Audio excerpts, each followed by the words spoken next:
Middle East, the government is responsible to design, deliver, and manage infrastructural related projects. Okay?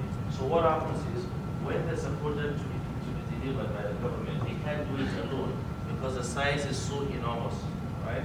So what they do is they subcontract it to companies that will come forward and do that through what we call tenders. So these small companies or big companies, they will be the ones that will bid for the tenders. And the moment they succeed in bidding for the tenders, they'll be called in for a meeting. Now the objective of the meeting is to discuss the scope of work, the location of work, the region, the problems associated with the particular work. And after that, there's going to be submissions. Submissions such as pre-qualification submissions, okay, to prove the competency of that contracting body, that they are competent enough for them to do the job. Now, part of the pre-qualification submissions has got to do with the HSE plan. You know, most of you are familiar with HSE plan. So for us, HSE plan focuses on all the detailed scopes of work. For example, there could be excavation works, there could be utility explosion, there could be microtunneling. So each and every individual scope of work within that particular project, the contractor will now visit the site and he will go ahead and conduct his own risk assessment. However, at the end of the day, you are going to have the pre-qualification submissions approved. And the moment it gets approved, it becomes a constitution by which that particular project must be what? Delivered. Are you following? So now, we'll just go through this quickly. So the HSE plan, the policy, the rounds, the organizational credentials, the experience of the workers, all will be submitted, right? So once you've succeeded in getting the approvals, that is when the job will start. So I'll be coming back to that issue. But it's very important we understand that if it's not approved, the job does not start. It needs to be what? Approved. And in order for it to be approved, it must have gone through the consultant, because the government is too busy. So they have a consulting firm that will allocate their responsibilities to. So they will ensure that whatever you have agreed upon is covered within the pre-qualifications. So an independent, non-biased, impartial government representative, inspectors, enforcement officers, labor unions are not available. So now you have a problem. There's a bias now, because the expectation from the part of the safety practitioner is so high from different bodies. You have the client, you have the consultant, okay, but you have nobody supporting the HSE practitioner. And then you have the approved documentation. So we'll go back to how you can now use that against them. That's how we've been doing when we're working with them. So the genuine management commitment and support is crucial to HSE success in any organization. Now, winning the support of the management commitment to HSE is a very difficult task, especially where the understanding of HSE is misplaced and perceived as a body. Now, you've been given the contract, right? Job completion becomes the major priority now. And safety is not even much of a priority, because safety is seen as a body in our own particular region. So how do you get your management commitment? You should be able to communicate to them, and you should be able to get their attention. In doing so, in a region with multicultural, multi-ethnic, multi-religious, diverse nationalities and languages, it becomes a very serious concern to know and understand the dynamics of the problem and how to achieve implementation of required standards. Because you are dealing with different types of, most importantly, you are dealing with cheap labor. So what does that mean? Cheap labor does not attract the sort of competence that you need. So one of the problems we have is not planning and training. One of the major problems we have is some of the guys or most of the guys are not even training. Very, very hard to train them. Okay? So you have to keep doing it again and again and again till it sinks. Okay? So the sequence of project acquisitions, once again, will go as follows. we've got the bidding for the tender. Just a quick recap. We've got the bidding of the tender. We've got meetings to discuss the scope of work. Now, these meetings are very, very important. As a safety professional, you need to attend those meetings. Why? Because you will be able to convince them of the requirements that needs to be followed. And in most cases, once it is approved and you are not there, then it's going to be approved without covering the scope of safety. So safety professionals and practitioners must attend those meetings so that they'll be able to influence the standards required to ensure that the workers are what? Protected. Otherwise, all the attention will be on the job progress, on the job completion. Nobody's going to focus on the safety part of it. So submissions of pre-qualifications will cover the scope of safety, requests for environmental permits, SIS, that is Service Information Sheet, okay, for the location of the work, TDP, we call that Traffic Diversion Plans. Then we've got WC, that is Work Zone Traffic Management Guide. You have to make sure that whatever you need related to your scope of work is covered. If you miss that meeting, you'll be in trouble.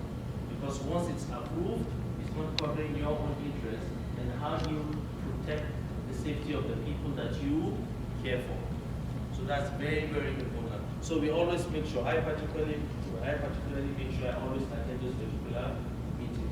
If I don't attend the meetings, we will make sure those documents are not what? Approved. Because definitely it's not going to be protecting our own interests. Okay? So moving forward, we have pre-mobilization inductions.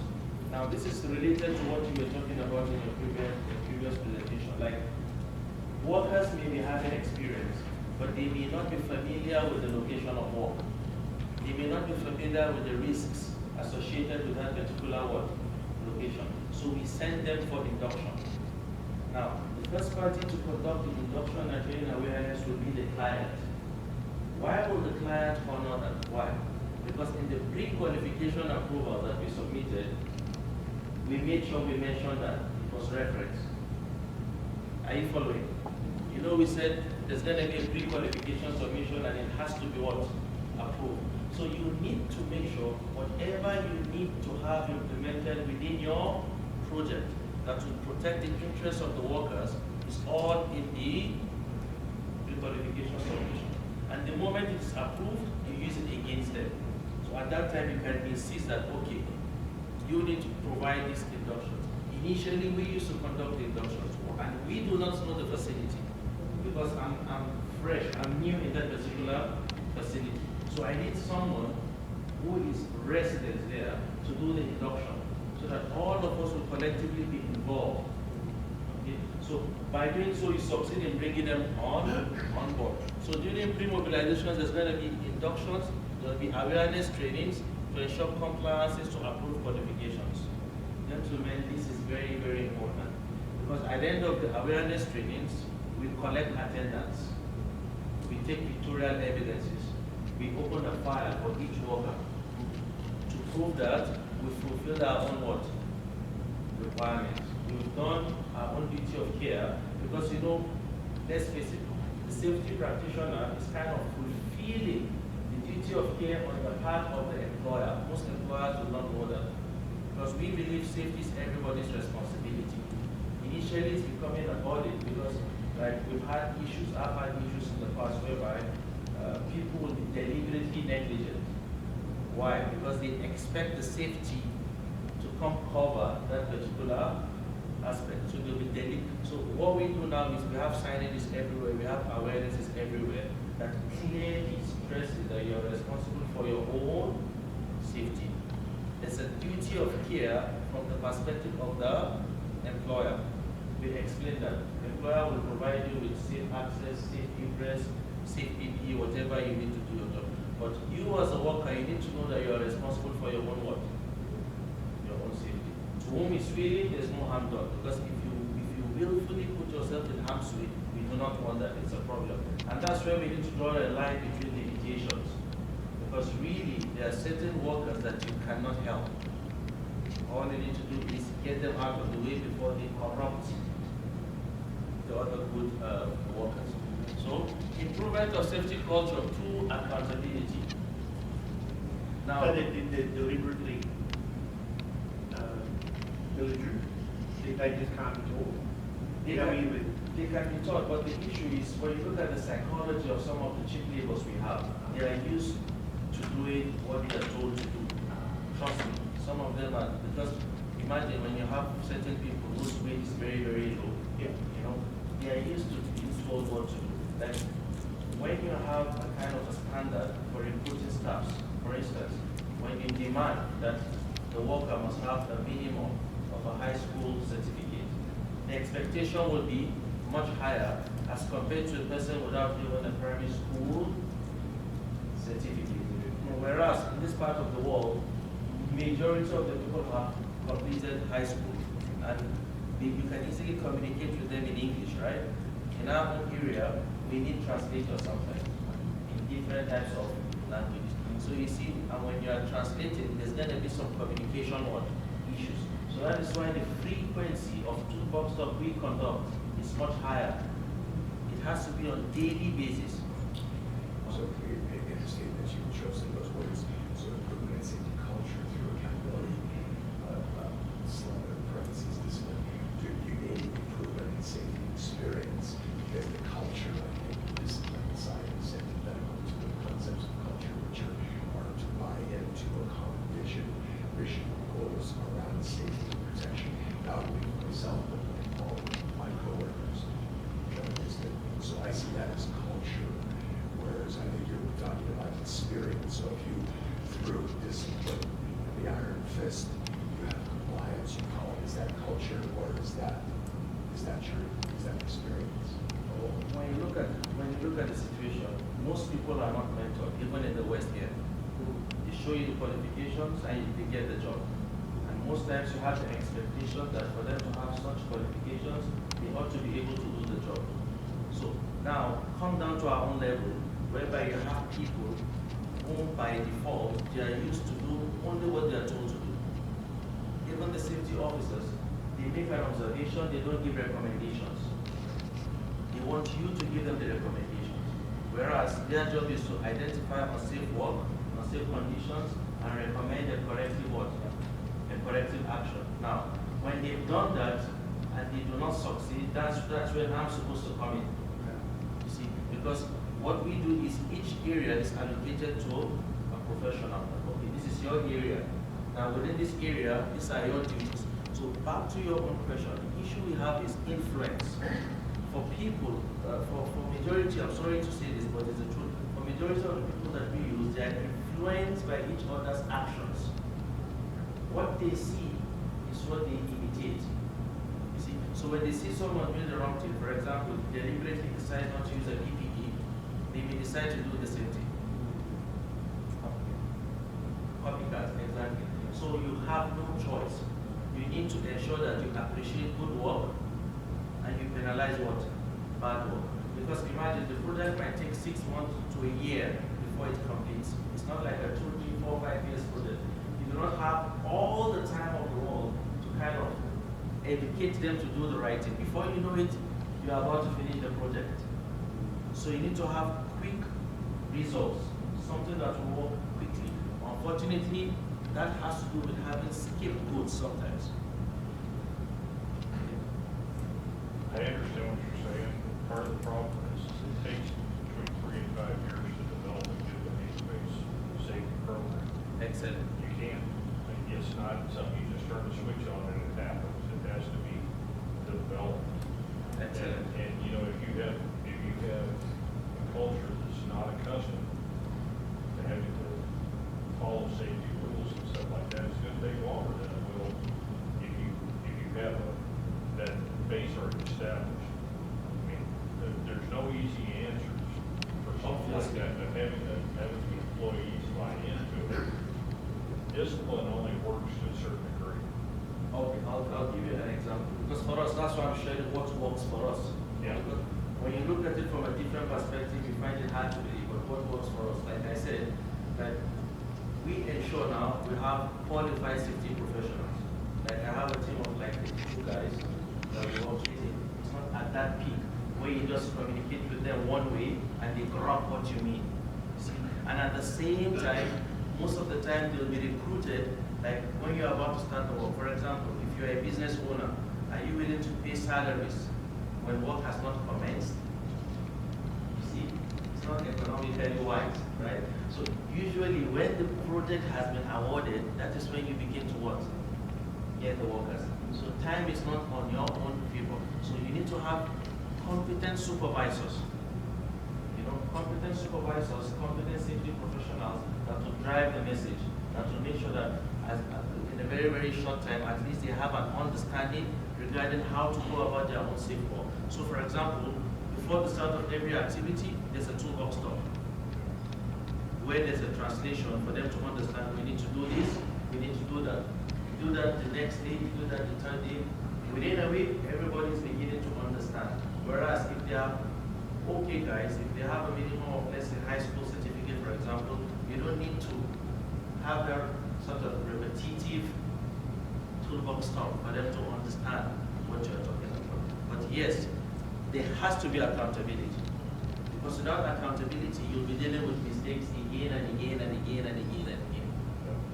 I agree there has to be accountability.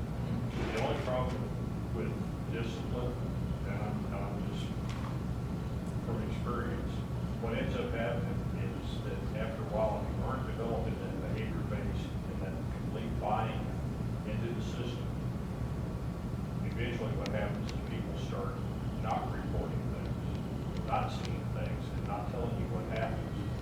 They start hiding those issues if something happens, because they're afraid of losing their jobs. And that's where there's a fine line in there between using discipline to get, I mean, it's a good. I'll give you an example. Yeah, Okay? but it's a good start. For example, we've got what we call violation reports. When somebody makes a mistake, you advise him, right? When he does the same mistake again, you give him a violation. Yeah. And the violations have got credits: first stage, second stage, and first stage. Well, what's the consequence of that? Does he get less pay or does he get days off? It depends on the magnitude of harm or risk that he took.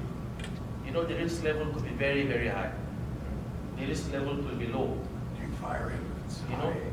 it depends, because some of them really deserve to be fired, because if they've been warned and they keep doing it again and again. Because now, for example, we've had issues with people who don't like using safety boots, because from their previous experiences, they like to work without safety boots. You know? Same here. Same here, you know. So, and the nature of our job demands you use safety boots. It's crucial you need to use safety shoes. So, if you've been advised not to again and again, and you keep doing the same thing, if you do not do something about it, they encourage others to what? To do the same.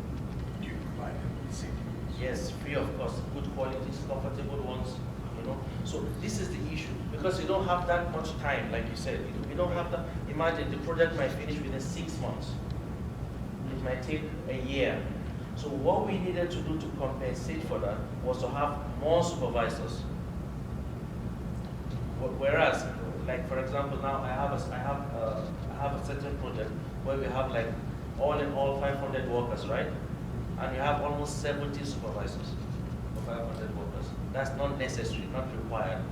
Okay? But because the company we work for, they care a lot about safety also, because they know their reputation is at stake. So they decided to invest more on having those supervisors. And during the training, during the toolbox talks, during the start talks, we've got to a level whereby everybody's involved, from top to bottom. They are all involved to drive the message. And remember, they all have roles and responsibilities. It's not that they are multitasking. You know, they are not multitasking. They've got specific roles and responsibilities to cover. So all we need to tell them is, okay, this is the PPE required, that's the permit required before you go into the confined space. Those are the checks, those are the third-party training certificates required, and the supervisors will ensure that. So because you have more supervisors, it's almost difficult to hide. They can't hide it. You know, it's almost impossible for them to hide it. So many eyes looking Yeah, there's so many eyes. In fact, there are areas whereby we have cameras, like in the shaft, because I'm into microtonelling now. Like in the shaft, we have cameras. And most of what we do is just support work. It's not just a lot of work, support work. But some of them, like the weather could be 52 degrees centigrade, it's hot. So we provided them with welfare facilities, with air conditioning, etc. Whatever we can do to make them comfortable, we've done that. So that is why when it comes to the safety culture, without accountability, there's no way you'll have a good safety culture. Because there are people that will deliberately be negligent. We're going to say something? So these are the quick discussions because we don't have a lot of time. So establishing clear HSE relevant related to approved submittals such as the ramps. Remember in the beginning I said there's going to be pre-qualifications, right? And those pre-qualifications had to be approved. And you've ensured that whatever was in the pre-qualification is covering the interests of HSE, of the workers, the health and safety and environment factors of the workers. So this is a very important reference. And on top of that, you've made sure that the entire workforce that have been inducted on daily basis, you've documented the induction. You are taking attendance. To prove that within our own capacity, we've done the best we can. One of the most important reasons why we do that is for us to be able to prove what? Accountability. Because now when you make a mistake, you cannot deny it. Because I have more than, imagine, in a week I'm conducting like 5 toolbox talks for the same topic. So I have more than enough pictorial evidences, attendance, evaluation forms to prove that you've already been addressed regarding that particular subject. So now we've succeeded in having high attention when it comes to toolbox talks. During the toolbox talks, because I have very, very small slides, I didn't want to put too much pictures. But during the inductions now, most of our workers are very, very attentive. Very, very attentive. Because they know you're watching. Yes, because they know you're watching. You know, that sense of being watched will develop their what? Responsibility. Because they know they are being watched. And we've actually, like in the past 2 years, we've actually, no, sorry, in the past 1 year, we've not terminated anyone. But that sense of fear sometimes is positive because when the people believe that they are being watched, sometimes they become much more what? Careful. Okay? But when the people feel that you're not going to do anything about it, they become more relaxed. So we have no choice because we do not have the time. So we have to adopt that type of a style. Okay? So recruitment of competent workers is very, very important. So these days we have been engaging with our HR, human resources also. Because our human resources, they come, they attend the trainings with us, and they see the challenges we face with the existing workers that we are having. Because initially when you explain to them, they do not understand. They are just thinking about the cost only. So now they have an idea that, okay, these are the difficulties. Sometimes I need to use 3-4 translators, different languages, Arabic, Nepal, Hindi, Malayalam, different types of what? Languages. Okay. So, and that is also time consuming. So rather than spending 10 minutes for a toolbox talk, I end up having different groups. So what we had to do was, we now have to combine all of them also. Because unfortunately, some of them come from this country where they have a caste system. So when you put them together also, it's a problem. So it's better you combine them with different nationalities so that they can compete and challenge each other. And that has been working really, really well for us. We have some people that they come from a part of the country that, you know, they are just too obedient to a fault. Before you know it, there's a big loss. You know what I mean? So when you now combine them with multinational nationalities, they learn from what? They learn from each other. Because, like, I'll give you a good example, like Africans, for example, like Africans from Nigeria, Ghana, some of them are so aggressive culturally. Then you combine them with, like, maybe Indians from Nepal who are gentle. So before you know it, you have a balance. Whereas if you maintain the same group of people, okay, they are loyal to one another. They will even revolt against you. these are some of the things we've been doing. We've been combining different types of nationalities. They've been learning from one another, challenging one another, and it's actually been very, very helpful for us. So allocation of clear roles and responsibilities is very, very important. But as you can see, you can imagine, you have serious issues with communication, right? Because of the language barrier. But it's not really an issue. Why? Because of the practical engagement. We engage with them and they do the same thing physically. So they are not only learning by what we tell them, practically they are also what? Learning. And they have this peer influence. They see what their colleagues are also doing. Okay? That's it. So allocation of clear roles and responsibilities is very, very important. Division of labor, so they know what to do. Proactive and reactive results. For proactive results, that is when we have control measures like permit to work, confined space. You know, I worked in one particular site, we had a lot of H2S. We were tunneling and there was decomposed organic matter. And it was emitting H2S, right? So we just employed huge blower fans. And with the help of those blower fans, we were able to diffuse the entire area. And it was a worker, okay, who could not even write his name, was the first person that even identified this. Because he had benefited from the orientation, from the training. He just came to us and said his detector sense there was, because even though we had the as-built drawing of the region, okay, we did not know about 50 meters away, there was a petrol pump that was demobilized a long time ago. So the tank was still buried. Okay, so that was where the interest was coming from, you see. So that became very successful for us because most of them now, their level has actually gone very, very up. Okay, and the issue of appreciation is very important also. Almost every 3 months, we have this award that we offer. We gather all of them. We give them this certificate of appreciations. We give them some gifts, some money. So now everybody wants gifts. Everybody wants money. So they become much more involved, much more involved. Okay. So I'll just take another 5 minutes quickly, then we'll have to end this. Okay. So proactive is where you now follow the visual checks before they do the work. And reactive, when we have near misses, for example, we see it as an indicator to understand where do we want to improve. For every near miss, for every accident, we prepare a safety alert. And that safety alert will be rolled out as a toolbox stock for everybody to understand that, okay, this is the problem we had, this is why we had that particular problem, and this is what we need to do. And we will continue doing it on daily basis till the end of the month. So the frequency of engagement, of communication has become very, very high, but we are benefiting from the results, even though it's not easy. So that's why we have more supervisors.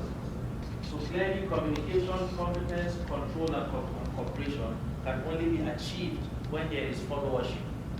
Leadership has never been the problem for most people, right?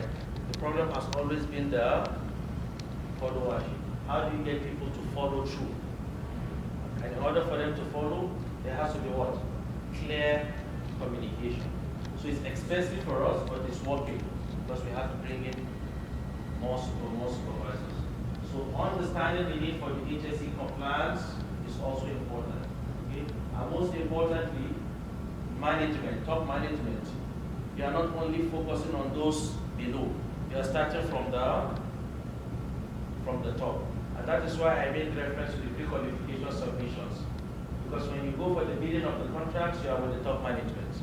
So from that point on, the top management, everybody is on the table. You have agreed that this is the procedure you are going to watch. You are going to follow.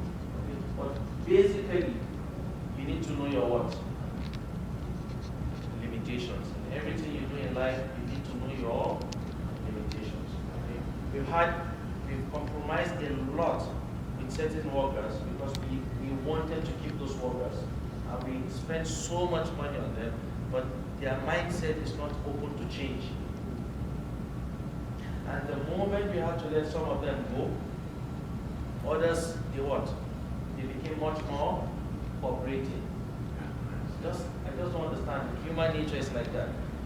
We had guys we really, really cherished. We did not want them to go. The moment we allowed the first guy to go, there was a little bit of a revolt. The second guy left, everybody came back on board. And the good news was, after about 6 months, these other guys, they now sent a letter to the company that they are sorry, they wanted to come back, and we brought them back.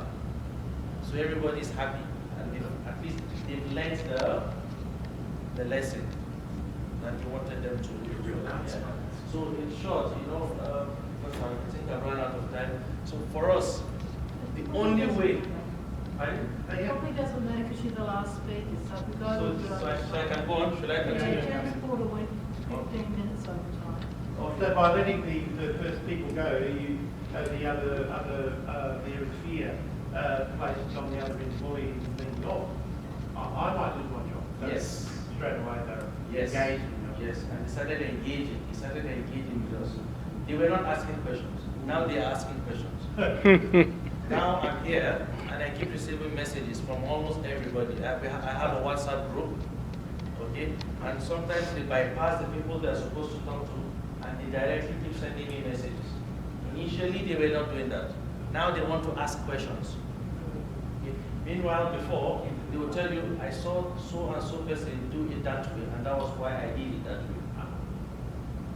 So we've succeeded in involving everybody. Like a very good example, we had a crane set up because in mechatronics we have vertical and horizontal shaft. We have a shaft, we drill horizontally, but there has to be a vertical shaft for you to lower the TPM machine, right? So we need cranes. So there was a crane set up, and one of the outriggers was misplaced. I got messages from almost 6 people that we have a problem with this crane. Initially, they'll try to hide it, like what he rightly said. Before, they'll try to hide it. But now, there's going to be an investigation. Those allocated to that area will be investigated. And they'll be asked, why didn't you bring this to our notice? You see? So that accountability aspect is really helping. Then, before they have deniability, because there was no attendance, right?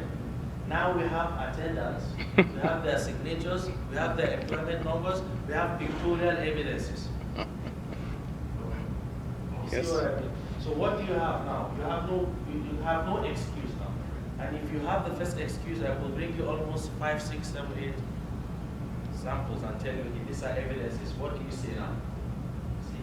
So the moment people believe that they are being watched, it's amazing how they try to do the right thing.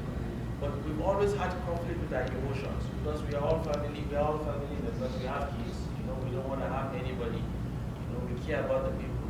But some of them don't just care. These days it's becoming a problem because the person will put himself at harm's way and he blames a safety professional. They just don't care. Now there's the issue of not knowing, especially with the young ones, okay? But how do you train someone who is not willing to learn? For example, if you don't open your door, no one's going to come in, right? And some of them will physically be attentive. They're right in front of you. They're physically attentive, but they're not assimilating the information. So there has to be a strategy that will encourage them to be willing to know. So that's why the issue of safety culture and accountability comes along, because you cannot improve the safety culture if you don't hold people accountable. Holding them accountable does not mean you should abuse your authority or be harsh. No, you are doing it for their own sake. Because sometimes you have to look them in the face. For your own safety, we need to let you go. Sometimes that's what you have to tell them. Because if you don't let them go, then it's going to be your own problem. The implementation of the problem that you're having, and they will corrupt for you. So awareness, developing credibility and authority for entire department through good judgment and decision. Now, most of you will relate with this because of work stoppage. So, a lot of us will have the power to stop work, yes? But when you stop work based on wrong judgment, don't you lose credibility?